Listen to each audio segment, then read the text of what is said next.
Hi, you're watching WION. The big focus today, all eyes on the International Court of Justice in The Hague as the verdict will be announced in the Kulbhushan Jadhav execution case. I'm Sana Khan. Remember, Jadhav was sentenced to death by a military court in Pakistan. Today is a big day. The ICJ, that's the principal judicial organ of the United Nations. It did hear arguments from both India and Pakistan this Monday. It's all set to deliver its verdict at 3:30 p.m. India time. And during the argument, senior lawyer Harish Salve put across India's case at the court, saying that Pakistan had violated the Vienna Convention by denying consular access to Jadhav. India also asked the ICJ to direct Pakistan to report to the court about the action that it has taken to stay his execution and to ensure that no action was taken that might prejudice the rights of either India or Kulbhushan Jadhav with respect to any decision that the court may render on the merits of the case, while Pakistan argued that consular access was not an absolute right even under the Vienna Treaty, and that a 2008 bilateral treaty between India and Pakistan supersedes it anyway. Pakistan also called India's complaint political theatre. Islamabad's representative Mohammad Faisal said no date had been fixed for his execution and that Jadhav's sentence remained open to appeal. He also said that the International Court should not exercise any jurisdiction in the case. The case has sharply escalated tensions between New Delhi and Islamabad, and the biggest worry for India now is that A, Pakistan may not comply with the verdict. Secondly, Pakistan may try to get its friend China to veto it at the UN Security Council. And lastly, Pakistan may already have acted against Jadhav since India has been given no proof of life whatsoever. All right, let me get in WION's correspondent Raghavendra Rao. He joins us live from Vijay Chowk. With me here in the studio is WION's political editor Kartikeya Sharma. Kartikeya, it's a very significant verdict. All eyes now on what the ICJ will decide. We have seen how, India seems to have a strong case and Pakistan, doesn't seem to have put forward any strong arguments to defend its case. See, now it's in the realm of a lot of probabilities, and India has to be hard-nosed about it as to what may happen, open to the options which will be available to India at Hague. My understanding is that, it can go three ways. One, the court can actually ask India and Pakistan to sit together and act through three basic frameworks.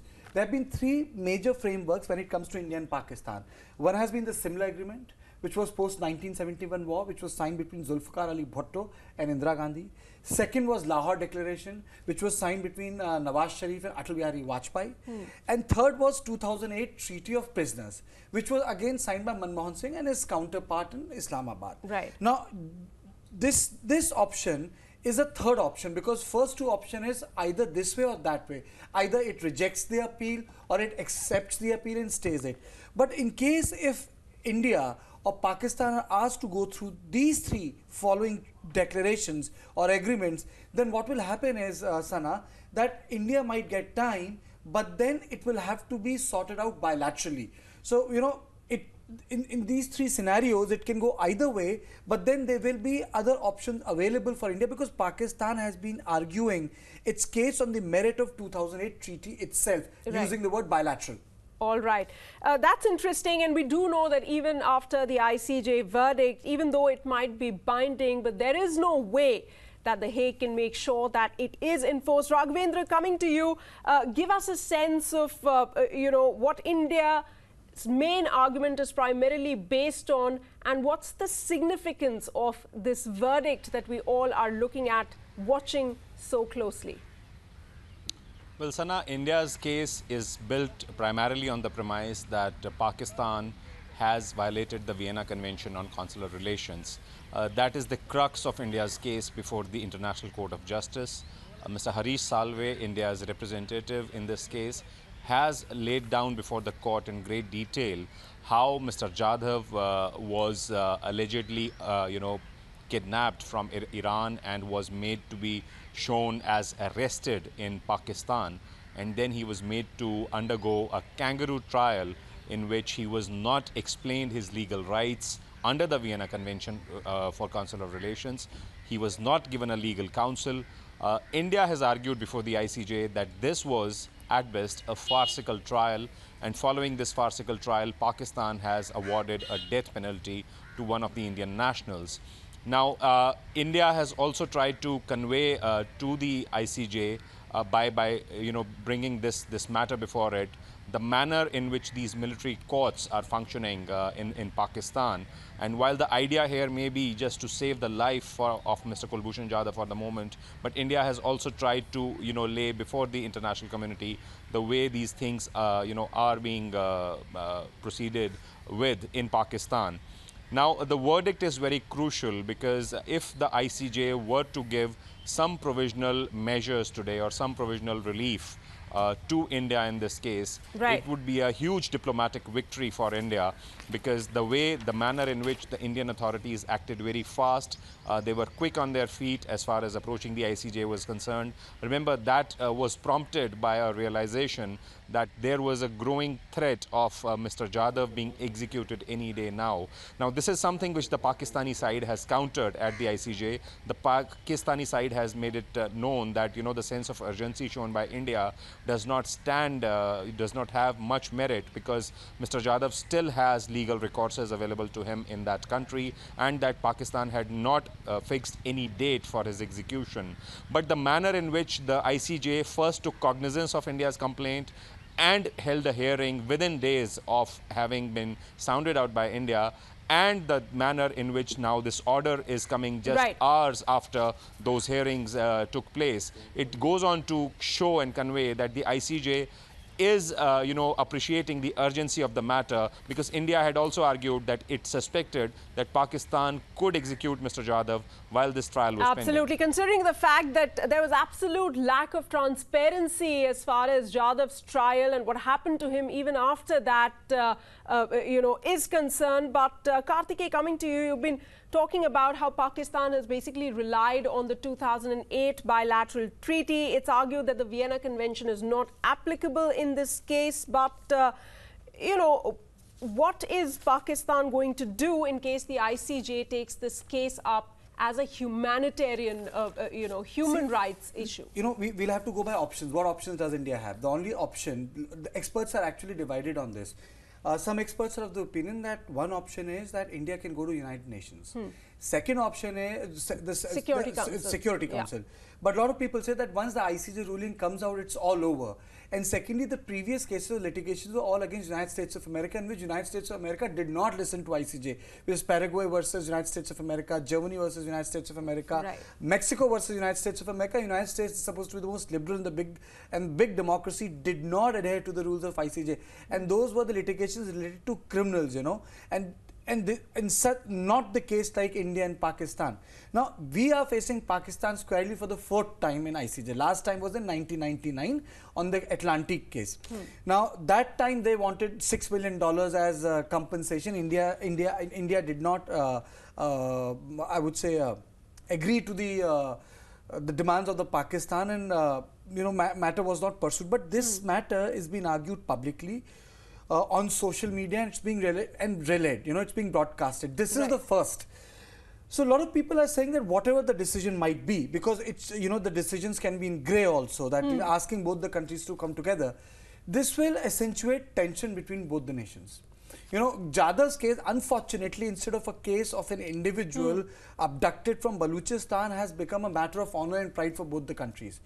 And it has great potential to accentuate tension. And keeping in mind what's happening in the valley and what's happening on the border, I think it should worry everyone. Right. Massive repercussions, impact of whatever the verdict at the ICJ might be. Our Pakistan Bureau Chief Taha Siddiqui is also with us at this point. Taha, it's a big verdict that we're looking at later on in the day. We are talking about India and Pakistan's case as far as Kulbhushan Jadhav is concerned.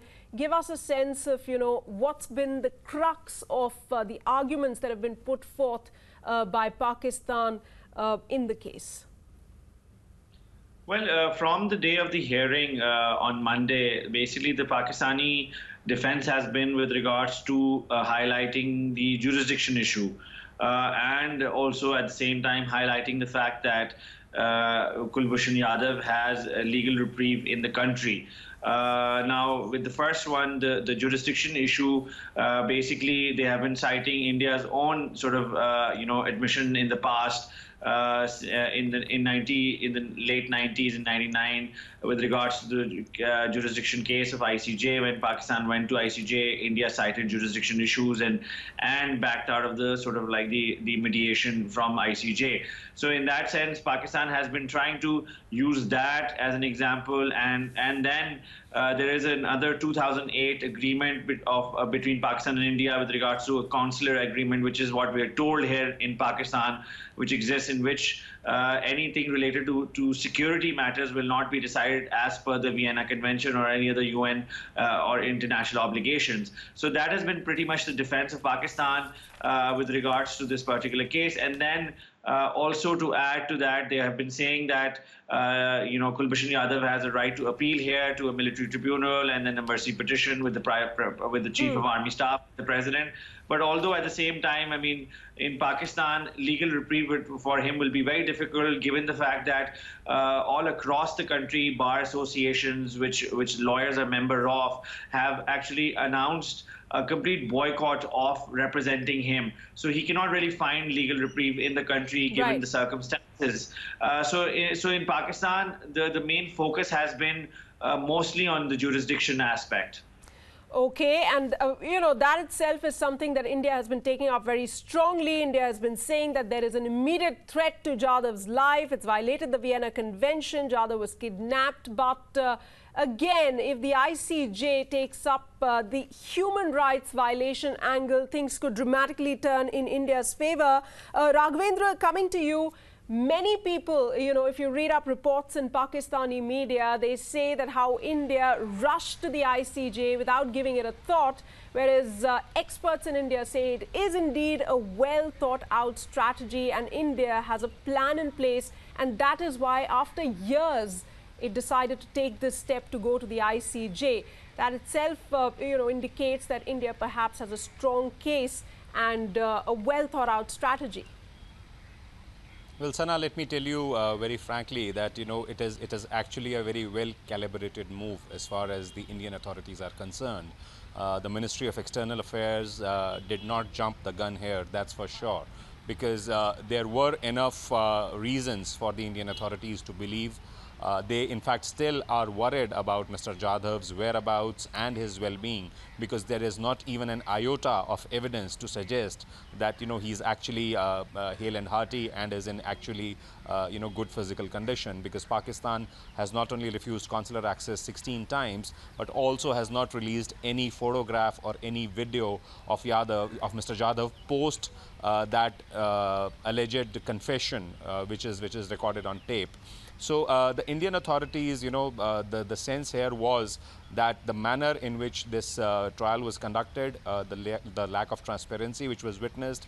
One fine day, the Pakistani authorities just issued a press release and announced his sentencing. There was a growing discomfort within the Indian establishment that going by how things were proceeding in this entire episode, there was a likelihood that Mr. Jadhav could be executed anytime soon. So it was almost a diplomatic coup of sorts, because nobody would have expected India to have approached the ICJ that swiftly. More so when both these countries, particularly India, have often resisted this urge to take matters concerning bilateral issues between both the countries on international fora.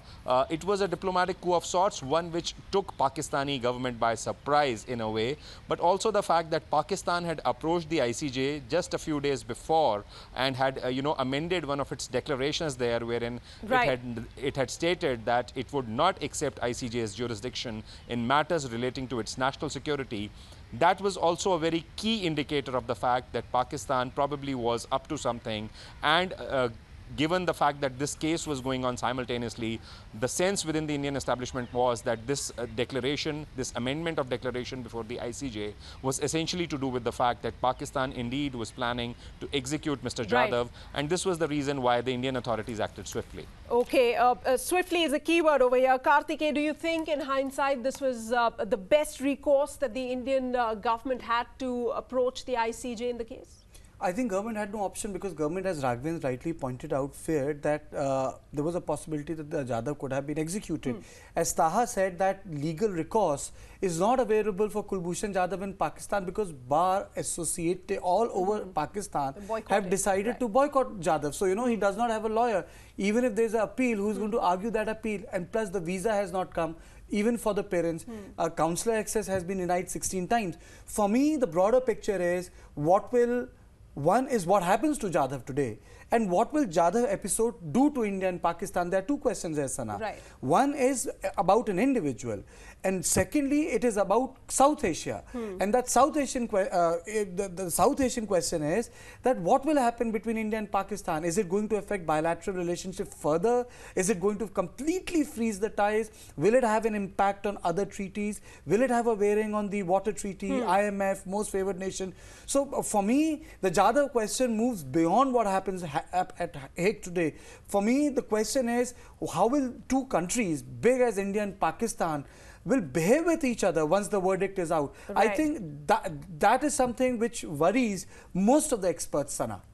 Absolutely. I think that's the larger question, and you know, the picture is set to be quite complex. We've already seen the new lows that the bilateral ties have touched, especially in the last couple of months. Taha, coming to you, the case for sure is not dying down anytime soon, even if the verdict is out. There have also been reports in Pakistani media saying that whatever the verdict might be, in case it's not in Pakistan's favor, it might well choose to ignore the verdict. Well, definitely. I mean, that's what the feeling I've been getting also here, watching the local coverage and talking to Foreign Office officials and the Attorney General's office, which is also involved in this particular case. You know, they had a few strategies when they went on Monday to Hague. One of them was to sort of, you know, internationalize the issue of alleged Indian-sponsored, Indian state-sponsored terrorism through this Kulbhushan Jadhav's case. So they tried doing that. They wanted to show the video, but it wasn't shown, the confessional statement. And then they kind of did not really were successful in sort of like, you know, pushing that narrative. But the other thing that we've seen at home and for domestically in the coverage here and analysts here, and especially those close to the military, have been saying that the ICJ does not really have any jurisdiction. So, you know, that was the defense that we carried. That was the defense on Monday that we presented. Right. And that will be the defense we will have once, if the decision goes against Pakistan. This is sort of the premise that they're building. This is the preparation that Pakistani media has also been sort of, you know, hinting at and is building a narrative around it, in the sense that, okay, you know, the decision went against us, but we've been saying from day one that ICJ does not have any jurisdiction, and we have no international obligation, because this is a matter between India and Pakistan, and it's a security concern. So we will not abide by it. And in the past, we've seen Pakistan not abiding by other international obligations it has, or other human rights you know, obligations that it has, which internationally it is a signatory of, with regards to United Nations, for example. All right, so India on its part, it's clear, has been saying that Pakistan is in clear violation of the Vienna Convention. Pakistan accusing India of conducting political theatre, saying India's application should be dismissed. It's important before the verdict to go back and see how the arguments were put forth in front of that 11-judge bench at the ICJ. Let's play out what unfolded in court.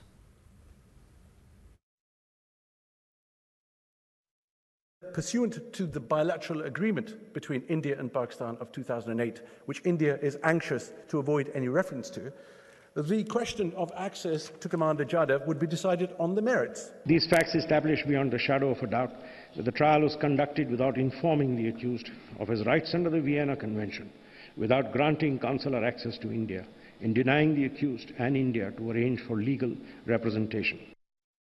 The jurisdiction under the Vienna Convention of 1963 is not as untrammeled as my learned friend has suggested. It is limited.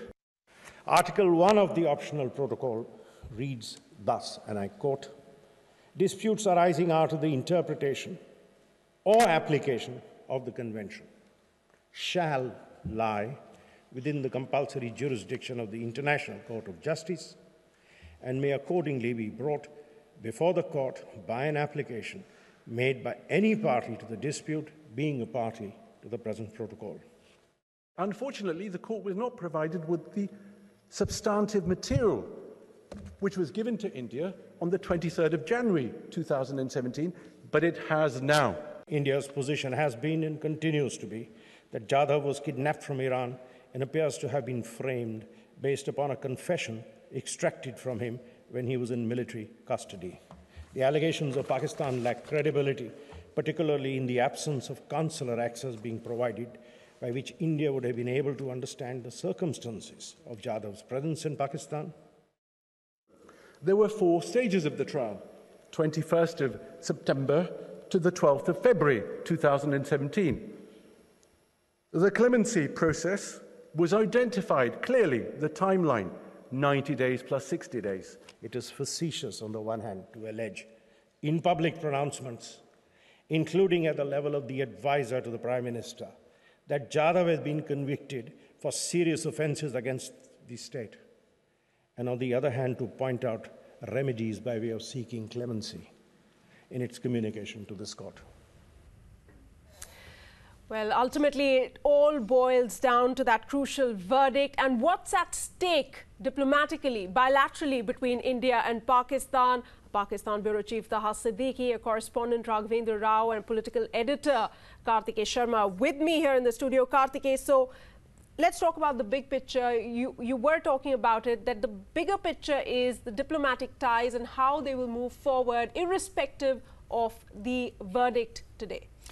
Absolutely. It's about diplomatic ties because Jadhav's issue has become a matter of honor. When I use the word honor, I do not mean that it's not of importance. Jadhav's issue is of great importance because Jadhav is reflecting the sentiments in India. As Taha has been saying that this whole case is also reflecting sentiments in Pakistan. But my understanding is that the best of solutions come from sane and recent decisions and not through hysteria. But saying that, I would say there are a couple of issues on which Pakistan is not on strong wicket. And there are 2 issues. One is the United Nations Committee on Torture has said that the cases of terrorism are being tried in the military courts.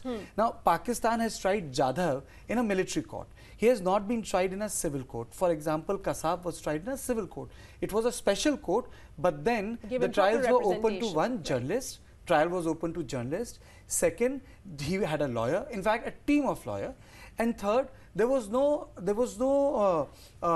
urgency on part of the Indian government to go for an execution immediately. And a special provision of his stay was made. It was shared publicly. People knew in which jail Kasab was. Now, these are the issues which concerns a lot of people internationally.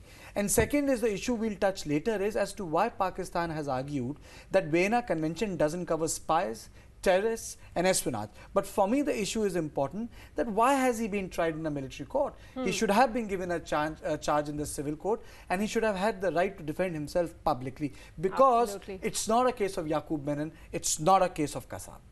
Right, and even the very basics, given right access, consular access or legal representation of some sorts within the country, which clearly doesn't seem to be the case. We'd like to thank Taha Siddiqui at this point and Raghavendra as well. I'll keep coming back to you as we build up to that big verdict coming up in a couple of hours from now.